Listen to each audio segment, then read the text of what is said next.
Da li je Bosna i Hercegovina na način kako je do sad postojala više moguće? Ona ne može ovakva više. Ne, ovakva može, ali ne može onaka kakva je postojala. Srpsko-hrvatsko-muslimanska Bosna kao neka zajednička država sa zajedničkim vladama, sa zajedničkim predsjedništama u kojima bi oni delegirali četnike, ovi ustaše unutra u tu vladu koju smo mi pokušavali to radi legaliteta nekako da održavamo. Nije moguće. Molim vas, to je moje uvjerenje nakon svih nevolja koje smo s njima preživjeli. Evo, ovo je samo jedan detalj. Pazite, mi sastavljamo vladu, onda kažu, evo, ministar financija, taj i taj, veliki je Bosanac i tako dalje i tako dalje. Onda on dođe i sad opstrukcija za opstrukciju.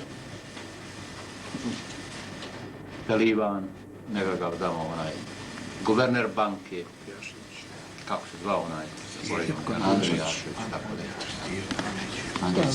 Naime, država u kojoj nema lojalnosti jednog velikog, ogromnog broja ljudi, ne može postojati. Ne može da funkcionira. Ovo nije samo pitanje lojalnosti, što je pitanje da jedan čitav niz ljudi je nasrnuo na tu državu, onih koji trebaju da je brane, jel? Otišli su u planine i počeli da pucaju njene, da ruše. Jel? I dalje se insistira na tome da je to moguće. Ja vam kažem, to nije moguće.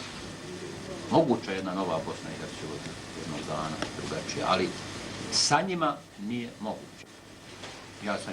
Ja sam godinu i pol dana bio u mirnom vremenu i evo godinu i pol dana u ratu.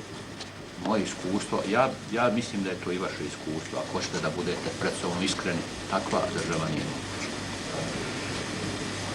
Evo, da iskoristim priliku da vam kažem kako mislim da je moguća. Ne mislim da se treba da odreknemo Bosnu i Hercegovinu, ne daj Bože. Što bi se odrekli?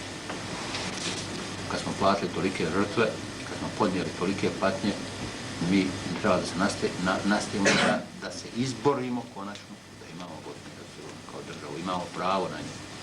Platili smo vrlo visoku cijenu. Mislim da treba da tu borbu vodimo u dvije etape. U prvoj etapi trebamo vojno da osiguramo oslobođenje krajeva u kojima se nalazi, u kojima se živi većinski muslimanski narod, koji ne živimo, da bude potpuno precizno, muslimani kao već.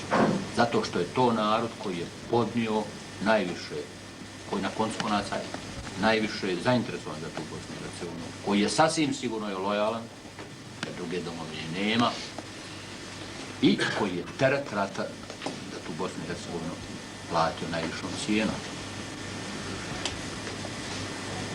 Onda drugi dio borbe za Bosnu i Hercegovinu, radi integracije Bosne i Hercegovine, trebalo da se vodi po mišljenju političkim sredstvima. Nisam siguran da ćemo moći vojnim sredstvima da osvajamo Drvar i Banja Luku i Trebinje i tako dalje. Nisam siguran, možda ćemo moći. Čak sam siguran da bi mogli, da bi imali oružje. Ali ako ostanu iste međunarodne prilike, bolje rečeno neprilike kakve do sada, najvjerojatnije ćemo morati ovaj dio drugi voditi na jedan način, uzimajući u obzir jedan faktor koji se zove vrijeme, na onaj način kako je to, recimo, zapadna Njemačka se izborila za cijelinu Njemačke. Ne vojnim putem, nego nadmoćnošću modela političkog koji je tamo vladao. Jer kod nas mi imamo sada, kad pogledamo Bosnu, imamo takozvane, tako da kažemo, svjetle plohe i mračne plohe koji su u mraku, koji su pod fašizmom. Jednim ili drugim, sasvim svejedno, srpskim ili hrvatskim fašizmom. Imamo ovdje ovo što kontroliše naša armija i naša vlada, taj dio u kojima mi pokušamo, ne baš sa punim rezultatom, ali sa izvesnim rezultatom da održimo neki stepen demokratije, civilizacije, neki stepen ljudskih sloboda, koji naravno podliježe istnim ograničenjima zbog rata, objektivnim, ali u kojima se uporno pokušava, ako je moguće, graditi jedan civilizovan život. U Varešu, uprkos tome što su oni ispirali to stanovništvo, ne mi, nego oni. Oni su ga ispirali. Reći vam zašto. Tamo ima 1000 Hrvata, jedan broj Hrvata se vraća tamo. Nikome neće pati dlaka s glave i mi ne bismo bili ono što smo. Ne bi bili ta vlast, kako se nazivamo nekom demokratskom vlašću, ako bi mi progonili te ljudi.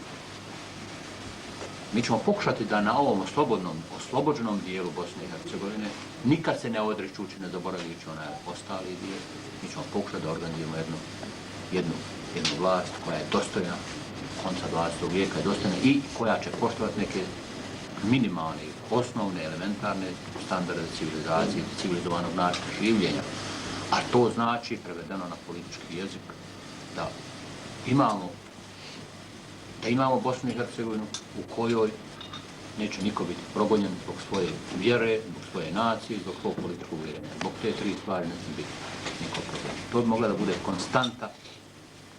konstanta toga, jer sve drugo može će se tu i tamo mijenjati i biti nešto drugačije definirano, ali mislim da će to ostati. I mislim da će to udruženo sa principom slobodnog tržišta i onoga što to može da dadne, jer mi držimo ipak najindustrijskiji dio i najrazvijeniji dio Bosne i Hercegovine, može da pobjedi ovaj mrak pod kojim žive danas dijelovi Bosne i Hercegovine. To je otprilike, ovo mi je bio jedan povod da vam kažem da onako ne može da se živi. Jer onako Bosnu i Hercegovinu ponovo, jer šta znači danas muslimansko-srpsko-hrvatska Bosna i Hercegovina ili Bosna tri konstitutivna naroda, pa onda osnuje da tako, pa onda naravno nismo mi ti koji ćemo određivati koji će biti Srbi unutra, nego su to oni koji će određivati, a oni će odrediti četnike u vladu, to. Oni drugi će odrediti. I kako vi morate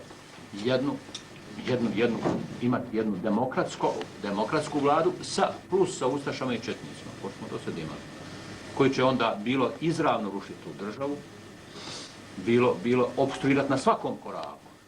Ja, buš trupe, gdje god mogu. Tamo, ja. A vi onda sipate na sve, mučite se i sipate u tu bašu koja je šuplja na 100 mjesta. I nikad, naravno, nećete moći da stvorite jedan koliki toliki stepen normalnog življenja tamo, niti neki standard, jer će to stalno biti pljačkano, kradeno, opstruirano i tako da. Mislim da moramo, ono što je rekao jedan naš dobar novinar, moramo, nažalost, spaliti neke drage iluzije, konačno. Ako to ne uradimo, bojim se da ćemo dalje da plaćamo skupu cijenu. Od nekih iluzija se moramo, ne znam kako dragi, konačno oprostiti. Pogledati realnostima u oči i mislim da nismo nikome ništa dužni. Svi su nama dužni, nikome mi nismo dužni ništa. A mi ćemo radi naših vlastitih principa nastojati da na tom dijelu Bosne i Hercegovine na kome će vladati bosansko-hercegovačka vlast i bosansko-hercegovačka armija, osnujemo jedan život, jedan sistem u kome će vladati principi demokratije, ljudskih sloboda i ono što sam rekao, više negativno određeno, u kome niko neće biti progonjen zbog toga što pripada nekoj vjeri, naciji, političkom uvjerenju. Pokušajmo da tu stvar uradimo. Mislim da je to nešto što je na dohvatu ruke, što je realno, što je moguće. Ako to sad kombinujemo sa jednom činjenicom da mi u Bosni i Hercegovini ćemo na tom teritoriju, taj teritorij upravo poklapa sa ipak najrazvijenijim dijelom Bosne i Hercegovine, to su doline Bosne, doline Neretve,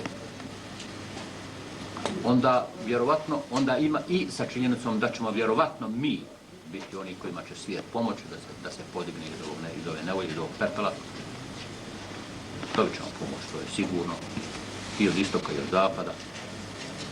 Oni to i planiraju. Zapad zato što ima tešku križnu savjest za ovo što nam nije dao vojnu pomoć, što nam je spriječio samo odbranu.